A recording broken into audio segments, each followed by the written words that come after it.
இப்பெல்லாம் பாத்தீங்கன்னா நம்ம நாடகம் கொடுத்துட்டு போற ஒவ்வொரு கிராம மக்களும் அவங்களுடைய ஊர் திருவிழால நோட்டீஸ் போடுவாங்க பாத்தீங்களா. திருவிழாவுடைய அழைப்பிதழ்ல பாத்தீங்கன்னா நம்மளுடைய சிவா அம்மு கலை குடும்பத்துக்கு அப்படின்னு சொல்லிட்டு ஒரு தனி இடம் அப்பா இருக்கும் போதுல இருந்தே சரி நோட்டீஸ்ல என்ன டீம் நடக்குது அப்படின்னு போடும்போது அப்பாவோட பேர் சேர்த்து அதுல போடுவாங்க. அதுக்கு எந்த அளவுக்கு ஒரு முக்கியத்துவம் கொடுக்குறாங்க அப்படிங்கறத பார்க்கும்போது ரொம்ப ரொம்ப ஒரு மகிழ்ச்சியா இருக்கு. நம்மளே சொந்தமா திருவிழா பண்ணி அவ்வளவு செலவு பண்ணி திருவிழா பண்ணாலும் கூட நோட்டீஸ்லயும் பேனர்லயும் அந்த அளவுக்கு நம்ம பேரை பெருசா போட்டு அவ்வளவும் நம்ம போட்டோ சூப்பரா போட்டு அந்த மாதிரி பண்ணுவோமான்னு தெரியல.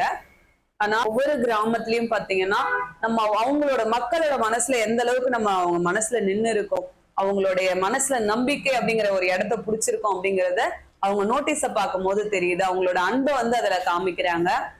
போட்டோ அனுப்புமா அவங்களோடது மாப்பிள்ளையோடதும் அப்படின்னு சொன்னாங்க. அனுப்பி விட்டா இந்த ஆண்டு கொடுத்திருக்கிற 3 நாடகமும் ஒரே மாசத்துல ஃபர்ஸ்ட் அம்மனுக்கு கூழ் ஊத்துறது, அதுக்கடுத்து பாத்தீங்கன்னா உரியடி திருவிழா, அதுக்கடுத்து விநாயகர் சதுர்த்தி. இந்த 3த்துக்கும் சேர்த்து ஒரே நேம், ஒரே நோட்டீஸ், ஒரே பேனருக்கு நம்மளுடைய பேரு நம்மளோட போட்டோ போட்டு அவ்வளவு அழகா போட்டிருக்காங்க. அந்த மாதிரி நிறைய கிராமங்கள்ல போட்டுட்டு வரீங்க. நானும் என்னுடைய வாட்ஸ்அப் ஸ்டேட்டஸ்ல வைக்கிறேன், யூடியூப்லயும் பாத்தீங்கன்னா போஸ்ட் பண்றேன்.